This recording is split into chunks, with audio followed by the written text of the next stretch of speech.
이름으로 감사하며 기도하옵나이다. 아멘. 할렐루야. 종료주일 예배 자리에 나온 우리 모든 성도님들을 환영합니다. 여러분 지난 한 주간 어떻게 보내셨습니까? 저는 월요일부터 수요일까지 기도원에 올라와서 말씀과 기도에 전념할 수 있는 시간을 가졌습니다. 그 속에서 하나님께서 저를 만져주시는 그 깊으신 사랑을 깨달을 수 있는 축복을 주셨는데 그 순간이 얼마나 감사했는지 모릅니다. 그 중에 몇 가지를 함께 나누려고 합니다. 둘째 날 아침이었습니다. 말씀을 준비하려고 책상에 딱 앉았어요. 근데 그 앞에 책상 앞에는요 큰 통 유리창으로 되어 있는 곳이었고요. 그리고 그 유리창 너머에는 저 멀리 산이 이렇게 딱 보이는 곳이었습니다. 산이 정면으로 보이는 자리였어요. 그런데 말이죠. 갑자기 비바람이 막 치는 겁니다. 얼마나 심하게 치는지요. 보통은 비가 위에서 아래로 내리잖아요. 그런데 좌우로 비가 내리는 거예요. 그러다 보니 그 통 유리에 좌우로 내리는 그 비 자국이 선명하게 이렇게 찍히는 겁니다. 아마 산골짜기라서 더 그렇게 심하게 바람이 불어서 그런 것 같습니다. 그러니 그 앞에 있는 산에 있는 나무들은 어떻겠어요? 정말 쓰러질 것처럼 좌우로 막 흔들리는 거죠. 그런데요, 결국 쓰러지지는 않더라고요. 그리고 몇 분이 지났습니다. 갑자기 하늘에서 햇빛이 살짝 비치더니 언제 그러냐는 듯이 비바람이 딱 그치고 조용하다 못해 고요해지는 겁니다. 고요한 목사가 가서 그런가 봐요. 그때 깨달은 두 가지를 수요기도의 시간에 나눴습니다. 첫 번째는 이겁니다. 내 인생에 심하게 비바람이 치고 나를 쓰러뜨릴 듯 그렇게 세차게 바람이 불어와도 예수 그리스도의 그 땅에 심겨진 나무는 결코 쓰러지지 않는다는 겁니다. 할렐루야. 아멘. 여러분 흔들릴 수는 있습니다. 흔들릴 수는 있어요. 그러나 절대로 쓰러지지는 않습니다. 그리고 두 번째, 우리 수요기도회 때 나눴는데 여러분 기억하십니까? 두 번째는 이겁니다. 이 또한 지나가더라고요. 지나갔어요. 곧 햇빛이 비쳤습니다. 여러분의 인생 가운데 지금 비바람이 치는 인생이 있다면 주님의 햇빛이 여러분의 인생 가운데 비춰주길 소망합니다. 여기까지가 수요기도회 시간에 나눴고요. 그때도 이렇게 말씀드렸습니다. 한 가지 더 있는데 그것은 꽁꽁 숨겨뒀다가 주일날 말씀드리겠습니다. 이렇게 했는데 오늘 가르쳐 드려야 되겠죠. 그 마지막 한 가지는 이거예요. 비바람이 그렇게 칠 때 그 산 위 하늘에 보니까 새 한 마리가 날고 있었어요. 새가 좀 컸습니다. 뭐 맥과인지 아니면 까마귀가 좀 큰 까마귀인지 잘 모르겠는데 큰 새가 날고 있었어요. 근데 그 새도 갑자기 이 비바람이 치는 것에 적지 않게 놀란 것 같아요. 열심히 날개짓을 해요. 버티려고 날개짓을 해요. 그러나 그 새는 그냥 그 자리에서 맴맴맴 돌고 있을 뿐이었습니다. 그렇게 하다가 새처럼 비바람을 맞던 그 새가 어떻게 했냐며 여러분 어떻게 했을 것 같으세요? 어떻게 했겠어요? 산에 내려와서 나무에 딱 숨는 거예요. 그러다가 조금 아까 전에 말씀드린 대로 햇빛이 비치고 잠잠해지자 다시 날아서 어디로만 쑥 사라져 버렸습니다. 제가 그 모습을 보면서 생각했어요. 비바람이 칠 때는 피해야 된다. 비바람이 칠 때는 피하는데 어디로 피해야 되냐? 예수님의 품 안으로 피해야 되겠구나. 여러분 오늘도 세상의 비바람에 맞서 싸우다가 이렇게 예수님께 피하러 나오신 우리 성도 여러분, 이 시간 다시 세상으로 비상할 수 있도록 하나님께서 평강과 세임이 여러분 가운데 부어주시길 주님의 이름으로 축복합니다. 오늘은 앞서 말씀드린 대로 전 세계 크리스찬들이 이 함께 지키는 종려주일입니다. 이 종려주일은 예수님께서 마지막 십자가를 지시기 위해서 예루살렘 성에 올라가셨을 때 무리들이 종려나무 가지를 흔들면서 예수님을 환호한 것을 기념하며 종려주일로 지킵니다. 이렇게 예수님께서 예루살렘 성전에 딱 들어가셨을 때 무리들은 자신의 겉옷을 벗고 길에다 깔고 종려나무 가지를 흔들며 호산나 찬양했습니다. 그런데 그 환호하는 군중 사이에 한 소리가 들려옵니다. 그 소리는 이겁니다. 이는 누구인가? 이는 누구인가? 오늘 말씀의 제목이기도 하죠. 이는 누구인가?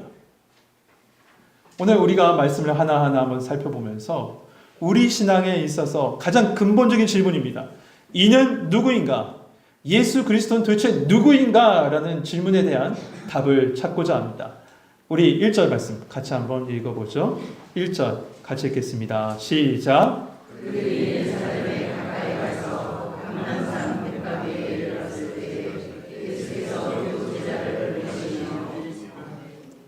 예수님께서 예루살렘 동편에 있는 감난산 벳바기에 이르셨다라고 성경에 말씀합니다. 이제 드디어 예루살렘 입성을 목전에 두고 계신 겁니다. 여러분, 예수님께서 이 땅에 오심은 바로 이 순간을 위해서 달려오신 거예요. 이 말은 예수님께서 지금 예루살렘이라는 어떤 특정한 지역에 오시기 위해서 사셨다, 그렇게 달려오셨다는 것이 아닙니다. 예수님 분명 이전에도 예루살렘에 올라가신 적이 있습니다. 그렇다면 이 순간에 이곳을 향해 달려오셨다, 이 순간을 향해 달려오셨다라는 것은 무슨 의미일까요? 그것은 바로 예수님께서 하나님의 때를 기다리시면서요, 그의 사명, 십자가 지시기 위해서 지금껏 살아오셨고, 그리고 지금 그 십자가 지시기 위해서 마지막 일주일에 걸어 예루살렘을 향해 들어가고 계신다는 거예요. 성도 여러분, 저와 여러분의 삶에 있어서도요, 가장 정말 중요한 건 인생에 무엇을 채우느냐가 아니라요, 내가 지금 무엇을 향해 가고 있느냐가 중요해요. 무엇을 향해 가고 있느냐. 예수님은 오로지 지금 십자가를 향해 달려가고 계셨어요. 십자가를 향해 살고 계셨어요. 그렇다면 우리의 삶도 마찬가지죠. 지금 내가 어디를 향해 가고 있느냐 한번 생각해 보셔야 됩니다. 여러분 지금 어디를 향해 가고 계십니까? 우리는 무엇을 채우느냐고 정신없이 살아가요. 그렇지 않습니까? 채운다는 게 잘못됐다는 게 아닙니다. 그러나 그보다 우선이 되는 것이 있는데 그것이 바로 어디를 향해 가느냐가 우선이 되어야 된다는 거예요. 한번 생각해 볼까요? 한 사람이 휴가를 맞이해서 저기 부산에 가서 해운대 가서 놀려고 생각하고 있습니다. 그래서 옷을 예쁜 옷을 딱 샀어요. 그리고 그 부산에 있는 최고급 호텔도 예약해 놨습니다. 뿐만 아니라 저기 부산역 앞에다가 최고급 렌트카 오픈카를 딱 예약해 놓은 거예요. 생각해봐도 막 기쁘지 않습니까? 생각만 해도 너무 좋은 것 같은데요. 그리고 미쉐린 셰프가 운영하는 식당도 예약했습니다. 그리고 이제 KTX를 딱 탔어요. 탔는데 부산행이 아니라 목포행을 타면 어떻게 됩니까? 처음에는 괜찮습니다. 괜찮아 보여요. 왠지 아시죠? 대전까지는 같은 라인을 쓰기 때문에 그래요. 몰라요. 그러다 결국 갈라지는 거예요. 우리 삶도 마찬가지예요. 처음에는 같은 길을 가니 내가 뭘 채우고 어떤 방향을 가는지 모른 채 지금 살아가 아무런 상관이 없어요. 그러다가 결국 갈라진다니까요. 하나님의 나라로 가든지 어둠의 권세가 묶여있는 나라로 가든지 결국엔 갈라져요. 그러므로 여러분, 우리는 우리의 삶이 어디로 향해 가는지가 너무나도 중요하다는 거예요. 사도 바울은 빌립보서 3장 14절에서 이렇게 고백했어요. 표대를 향하여 그리스도 예수 안에서 하나님이 위에서 부르신 부르심의 상을 위하여 달려가노라. 성도 여러분, 우리가 가야 할 방향은 두 가지입니다.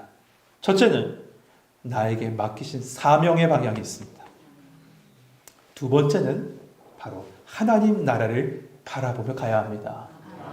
결국 이 표대는요, 하나로 귀결됩니다. 그것은 무엇이냐? 믿음의 주요, 온전케 하시는 이인 예수 바라보며 걸어가야 될 줄 믿습니다. 오늘도 예수님을 표대 삼고 믿음의 길을 걸어갈 수 있는 우리 성도님 되시길 소망합니다. 이렇게 예수님께서 감람산 벳바기에 딱 이르렀을 때 제자들에게 말씀하세요. 2절 말씀입니다. 이르시되 너희는 맞은편 마을로 가라. 그리하면 곧 매인 나귀와 나귀 새끼가 함께 있는 것을 보리니 풀어 내게로 끌고 오라. 그러면서 예수님께서 제자들에게 할 말도 가르쳐 주십니다. 3절입니다. 만일 누가 무슨 말을 하거든 주가 쓰시겠다 하라. 그리하면 즉시 보내리라 하시니. 여러분 한번 생각해 보시죠. 제가 우리 부목사님들에게 이렇게 부탁하는 겁니다. 목사님들 저기 19단지 주차장에 가서요, 가보면 아반떼 한 대가 있을 겁니다. 그 아반떼에 가면 차량에 번호가 있잖아요. 그 전화번호로 전화하셔서 옆에 있는 청교회 목사님이 쓴다고 하니 키달라고 한번 해보세요. 그러면 줄 겁니다. 어떻게 되겠어요? 그 전화 받는 분이 뭐라고 할까요? 욕을 한 바가지는 할 겁니다, 아마. 뭔 소리 하냐고 막 그러면서 말이에요. 그런데 지금 예수님의 말씀 따라 제자들이 그대로 행합니다. 그랬을 때 어떻게 됐을까요? 마가복음 11장 5절에 보면요, 이렇게 말씀되어 있어요. 거기 서 있는 사람 중 어떤 이가 이르되 나귀 새끼를 풀어 무엇 하느냐라고 묻습니다. 당연히 묻죠. 뭘 하느냐? 당연한 거 아닙니까? 그때 이 제자들이 예수님께서 하신 말씀 그대로 전합니다. 그러자 그 다음 절인 6절에 보면 다른 말 없습니다. 뭐라고 되어 있냐면 이에 허락하는지라. 이에 허락하는지라 라고만 되어 있어요. 여러분 어떻게 이럴 수가 있죠? 우리의 생각과 우리의 상식으로 이해가 되지 않지 않습니까? 우리는 이 예수님께서 가르쳐준 말씀 중에 주가 쓰시겠다 하라라는 이 말씀을 한번 주목해 봐야 합니다. 여기서 주라는 말은요, 호 큐리오스라는 말로 쓰여 있는데 그 말의 뜻은 그 주인이라는 뜻입니다. 그 주인이. 그러니까 나귀의 주인은 외형적으로 감람산 벳바기에 사는 어떤 이일지 모르지만 실제적으로 진정한 주인은 바로 온 세상 만물을 창조하시고 주관하시고 주인 되신 예수 그리스도시다라는 겁니다. 그런데 여러분, 온 세상 주인 되신 그 예수 그리스도께서는요, 각자에게 다 사명을 주셨어요. 우리 모두에게도 사명을 주셨어요. 여러분, 이 벳바게, 이 감람산 벳바게에서 예루살렘 성까지의 거리가 2km에서 약 3km 정도 된다라고 해요. 그러니까 우리로 이야기하면, 쉽게 이야기하면 우리 교회에서 노원역까지가 1.5km더라고요. 그러니까 짧게는 이 거리가 어느 정도 되냐면 짧게는 저기 노원 순복음교회까지 거리고 좀 길게 멀리 본다면 상계역까지 정도의 거리입니다. 그 정도 거리예요. 여러분 우리 성경에 보면, 여러분 성경 많이 읽어보셔서 아시겠지만 어디에서도 예수님께서 동물을 타고 이동하셨다라는 기록이 없습니다. 혹시 찾으신 분은 저에게 전화 주세요. 제 번호 다 아시죠? 그런데 저는 못 찾겠더라고요. 없습니다. 예수님께서요, 동물을 타고 이동하셨다는 기록이 없어요. 그저 걸어 다니셨어요. 근데 말이에요, 이 짧은 거리입니다. 예루살렘에서, 갈릴리에서 예루살렘까지 오는 그 많은 거리, 수많은 거리도 걸어 다니셨던 그분이 이 짧은 거리를 나귀 타고 가셨다는 건 목적이 있다는 겁니다. 성도 여러분, 이처럼 어린 나귀 새끼 한 마리에도 계획하신 바가 있어서 그렇게 쓰시는데, 예수 그리스도의 피값으로 사신 성도 여러분 한 분 한 분을 위한 계획이 없으시겠습니까? 여러분 이걸 믿는다면 우리의 삶은 이전과는 전혀 다른 삶으로 완전히 변화될 겁니다. 그저 묶여있는 나귀에서 진정한 주인을 만나서 그분을 태우고 그분과 함께 거룩한 사명을 감당했던 나귀로 변화됐던 그 나귀처럼 우리 또한 예수님 만나고 예수님께 붙들림 받고 주님과 함께 걸어가게 된다면 우리 인생 가운데 거룩한 사명이 보여지는 놀라운 삶으로 변화되게 하실 줄 믿습니다. 여러분 세상은요, 꿈을 이룬 사람을 성공한 사람이라고 하죠. 자아를 실현한 사람을 성공한 사람이라고 해요. 그러나 성경은 그렇게 얘기하지 않아요. 성경은 자아를 실현한 사람이 성공한 사람이 아니라 주님의 계획하신 대로 쓰임받는 그 비전의 사람이 성공의 사람이다라고 말씀해요. 여러분, 나를 향한 주님의 계획을 만나는 우리 성도님들, 특별히 오늘 입교하는 우리 청년들, 우리 학생들, 우리 이 자리에 함께하는 우리 모든 성도님 되시길 주님의 이름으로 축복합니다. 그런데 이 나귀에게는 또 특별한 사명이 있었습니다. 그것은 바로 예수님이 누구신지를 드러내는 사명이었어요. 이처럼 오늘 예수님의 이 입성 장면, 우리가 1절부터 11절까지 쭉 읽었는데 이 장면 속에는 예수님이 누구신지를 드러내는 4가지가 보여져요. 첫째는 방금 말씀드린 대로 나귀를 타고 오신 예수님이에요. 이 부분은 성경이 분명 말씀합니다. 우리 4절, 5절 같이 한번 읽어볼까요? 4절, 5절 같이 읽겠습니다. 시작!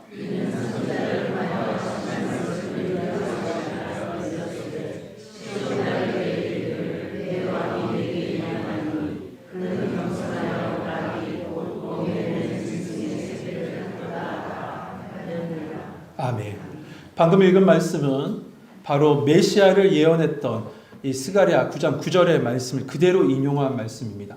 여기서 나귀는 평화의 왕으로 오신 메시아, 겸손의 왕 예수 그리스도를 드러내는 도구입니다. 여러분, 세상의 왕은 백마를 타고 위풍당당한 모습으로 그 위용을 자랑하면서 이 성에 입성하지만 우리 예수님은요, 겸손의 왕, 평화의 왕으로서 나귀를 타시면서 그 예루살렘에 들어가시며 이 말씀 그대로를 이루고 계신 거예요. 그래서 이 나귀는 바로 예수님께서 겸손의 왕, 평화의 왕으로 오신 예수 그리스도를 드러내는 하나의 도구입니다.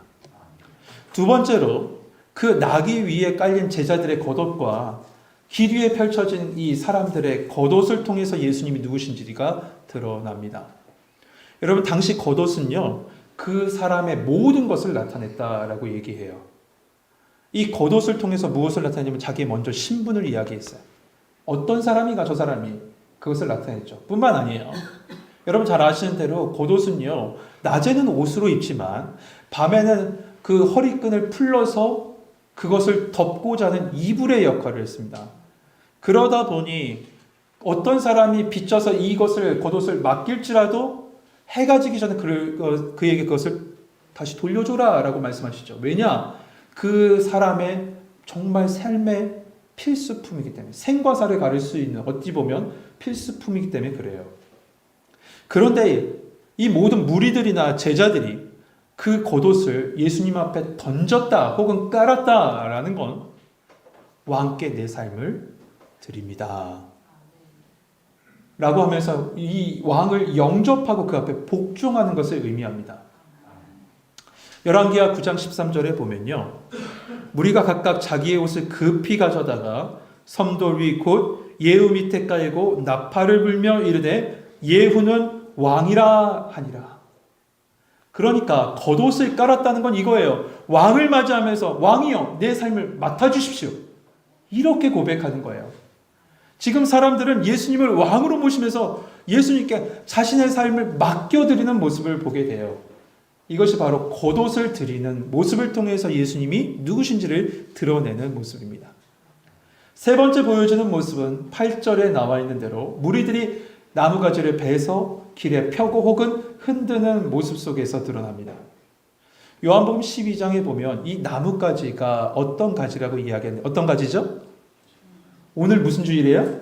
종려주일. 맞아요. 종려나무 가지로 되어 있습니다.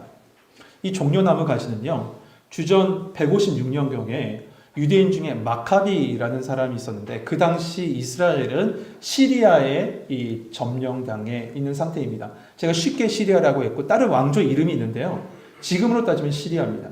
그 시리아의 점령을 당해 있는 상태예요. 그때 이 마카비가 혁명을 통해서 시리아군을 다 물리쳤고 성전을 더럽혔던 그 성전을 깨끗하게 정결하게 만듭니다. 그때 사람들이 이 개선 장군으로 개선해서 이 예루살렘으로 돌아오는 이 마카비를 향해서 종려나무 가지를 꺾어서 흔들었대요. 그러므로 그것에서 유래가 돼서 이 종려나무 가지를 갖다가 이스라엘 동전 안에 새겨 넣었다는 거예요. 이처럼 종려나무 가지는 자유, 독립, 그리고 승리를 상징해요. 그러니까 결국 이들이 종려나무 가지를 예수님을 향해서 들었다라는 것은 우리의 왕이요 특별히 우리의 구원자이십니다, 당신은 우리의 구원자이십니다 라고 하며 예수님을 맞이하면서 종려나무 가지를 흔든 겁니다. 결국 그들의 이 종려나무 가지는 예수님은 구원자이십니다 라는 것을 드러내는 하나의 도구입니다. 마지막은 바로 백성들의 찬양 소리가 있었습니다. 뭐라고 찬양했습니까? 9절 말씀 보시죠. 앞에서 가고 뒤에서 따르는 무리가 소리 높여 이르되 호산나 다윗의 자손이여 찬송하리로다, 주의 이름으로 오시는 이여 가장 높은 곳에서 호산나 하더라. 할렐루야. 여러분, 호산나 우리 많이 찬양하죠. 방금 전에도 우리 성가대가 얼마나 아름답게 호산나 하나님을, 우리 예수 그리스도를 찬양했습니까? 이 호산나는 시편 118편 25절에 주신 말씀, 여호와여 구하옵나니 이제 구원하옵소서라는 말에서 나왔습니다. 히브리어로는 이렇게 되어 있습니다. 안나 예후와 호슈아나, 안나 예후와 호슈아나. 그 호슈아나, 이게 호산나입니다. 영어로 하면 여기 이렇게 되어 있죠. Oh Lord, save us. 주님 구원해 주십시오. 이게 호산나의 뜻이에요. 여러분, 이렇게 무리들이 주님 호산나 구원해 주십시오 라고 이렇게 찬양했던 이 말이 맞는 말입니까? 틀린 말입니까? 어렵습니까? 대답을 못하세요? 맞는 말 아니에요. 맞지 않습니까? 우리 예수님은 우리의 구원자가 되세요. 우리를 구원하실 분은 유일한 길은 오직 예수 그리스도밖에 없습니다. 이처럼 지금 본문에서 나와 있던 모든 것들, 4가지만 봤는데 이 모든 것들은 예수님께서 왕 되심을 예표하는 모든 것들입니다. 그런데 말이죠, 예수님은 그들이 그렇게 왕으로서 예수님을 표했고 그렇게 했지만 그들이 원하는 왕은 아니었습니다. 예수님은 그들이 원하는 그런 정치적으로 로마의 칼로부터 해방시켜주는 왕이 아니에요. 예수님은요, 사망 권세로부터 해방시켜주신 우리의 왕이십니다. 예수님은 무력으로 타인의 피를 흘리면서 세상을 정복하신 왕이 아닙니다. 예수님은 자신의 피를 흘려 우리를 구원하신 왕입니다. 그러므로 예수님은 개선장군처럼 지금 경배하는 보좌에 앉으시려고 예루살렘에 입성하신 것이 아니라 세상의 모든 죄를 지시고 그 모든 것을 지시기 위해서 나무 십자가에 달리시기 위해서 지금 예루살렘에 입성하고 계신 거예요. 여러분, 그 예수님을 바로 알지 못하면 결국 모든 사람은 다 떠나가고 말아요. 아니, 더 나아가면 부정하고 말 거예요. 오병이어 사건 여러분 잘 아시죠? 오병이어 사건 이후에 사람들은 야, 우리의 먹을거리를 해결해 줄 왕이었다. 그럴만하죠. 이 보리떡 5개와 물고기 2마리로 그 어마어마한 사람들 다 먹였으니 그렇게 생각할 만합니다. 그래서 우리의 먹거리를 해결할 줄 왕으로 생각해서 예수님을 왕으로 옹립하려고 많은 사람들이 쫓아왔습니다. 그런데 예수님과 대화를 나눠보니 아니었던 거예요. 그런 왕이 아니었던 거예요. 그러니 사람들이 어떻게 했어요? 성경 말씀 그대로 요한복음 6장에 보면 다 떠나간다고 했어요. 다 떠나간다고 했어요. 지금도 이 로마의 박해에서 자기들을 해방시켜줄 왕으로 생각해서 호산나 다윗의 자손이여 라고 이렇게 외치며 자기의 겉옷도 빨고 종려나무 가지도 흔들고 예수님의 입성을 찬양했던 이들이 불과 닷새 만에 그들의 입에서 나온 말은 이런 말입니다. 그를 십자가에 못 박으라. 5일 전에 호산나 다윗의 자손이여라고 찬양했던 그들의 입에서 5일 후에 그들의 입에서 나온 말은 십자가에 그를 못 박으라라는 말이었어요. 사랑하는 성도 여러분, 그가 누구신지 모르면, 예수님이 누구신지 모르면 결국 예수님을 떠나고 말아요. 아니, 더 나아가서 예수님을 부정하고 말고 더 저주하는 사람도 나오게 될 거예요. 왜 그렇습니까? 내가 생각하는 예수님과 다르기 때문에 그래요. 우리는 내가 생각하는 예수님을 믿으려고 해요. 아니에요. 진정한 예수님 왜 이 땅에 오셨는지, 그리고 하나님이 왜 그 아들을 십자가에 달리게 하셨는지 그 이하를 알아야 돼요. 그 뜻을 알아야 돼요. 그 주님을 알 때 우리의 신앙이 온전히 설 수 있어요. 예수님은 누구십니까? 예수님은 주가 쓰시겠다 하라 라고 말씀하신 그 우리 삶의 주인 되십니다.